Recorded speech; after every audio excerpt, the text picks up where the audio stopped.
acá una vez más, pero esta vez para hablarles sobre otro tema súper interesante que es el liberalismo.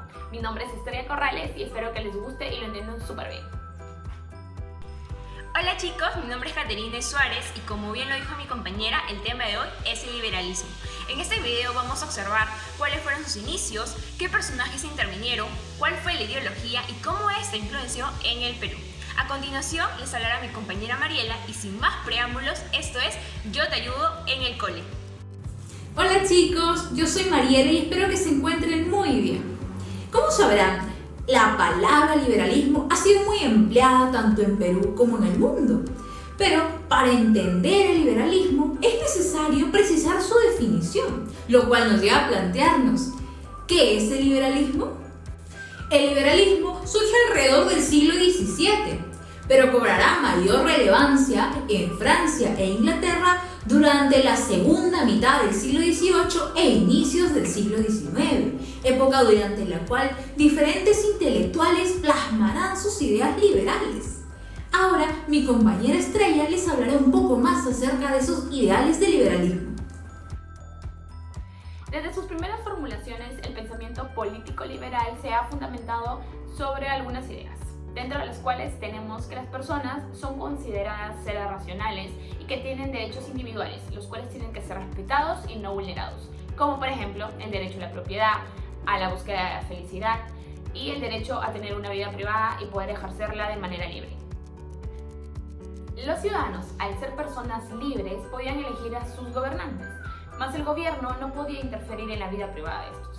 Otra idea, no menos importante, es que en el Estado de Derecho, tanto gobernantes como gobernados tenían que respetar las reglas, impidiendo así el ejercicio del poder por conveniencia. Mi compañera ya les comentó cuáles fueron los ideales fundamentos del liberalismo. Ahora la pregunta es, ¿quiénes intervinieron? ¿Y quiénes fueron los que dieron iniciativa a este movimiento? Durante la segunda mitad del siglo XVIII y la primera del siglo XIX, David Ricardo y Adam Smith fueron los que plantearon en un ámbito económico la intervención del Estado, la cual debe ser mínima frente a la economía. Más adelante se dieron reclamos sobre las libertades del individuo, como la libertad de expresión, la libertad de opinión y la libertad de prensa. Ya para el siglo XIX, Jeremy Berman y John Stuart Mill fueron los principales ideales en el ámbito político, señalando que el fundamento supremo de una sociedad y de un Estado son la libertad individual y el bienestar social. Los fundamentos políticos y los principios fueron la soberanía nacional, la igualdad ante la ley, los derechos individuales de toda persona, la libertad de expresión, de opinión y de prensa. Hacia el siglo XIX, el liberalismo presentó dos corrientes políticas que de alguna manera una difería de la otra. Por un lado se encontraba el liberalismo doctrinario y por otro el liberalismo democrático. El liberalismo doctrinario tenía una variante conservadora, donde los derechos y las libertades políticas estaban restringidos. Además, apoyaba que el sufragio solamente debería ser para el grupo que está más intelectualmente capacitado o que tiene mayor poder económico. Asimismo, defendía que el gobierno debería darse de una monarquía en conjunto con un parlamento o un congreso. El liberalismo democrático defendía el establecimiento de un poder ejecutivo y legislativo donde impere la democracia. Asimismo, apoyaba el mejoramiento de vida para el pueblo y las clases trabajadoras, a quienes les defendía su derecho a sufragio.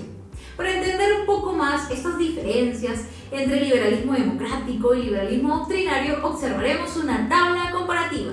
Bueno chicos, esto ha sido un breve resumen del liberalismo.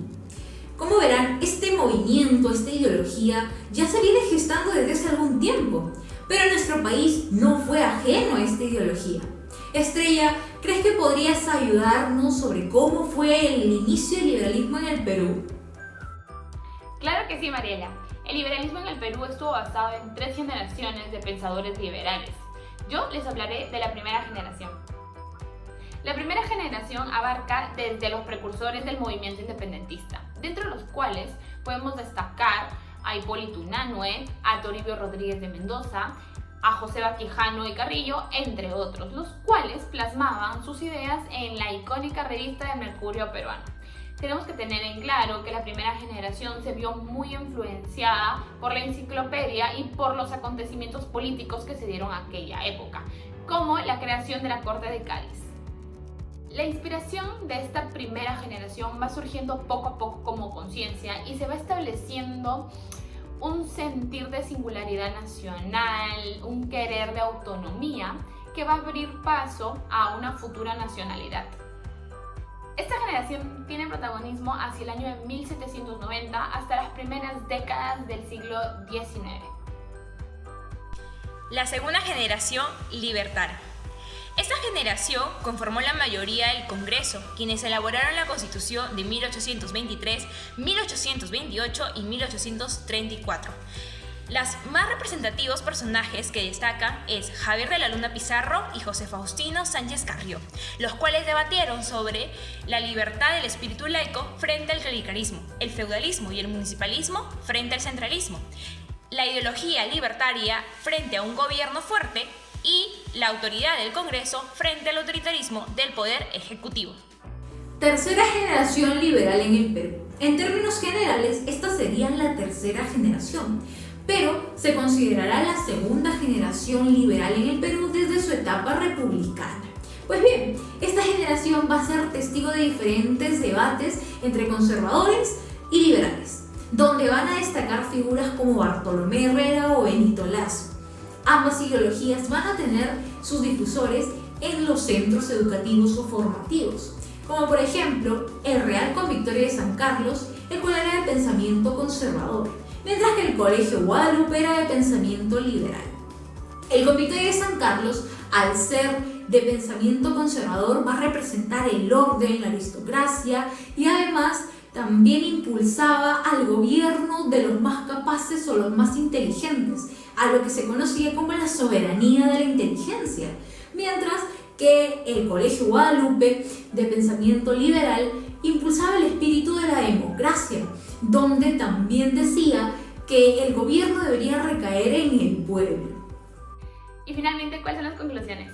Bueno, el liberalismo es una ideología política, moral y económica que promueve el libre ejercicio de los derechos, la igualdad y la libre elección de los gobernantes por parte de los ciudadanos.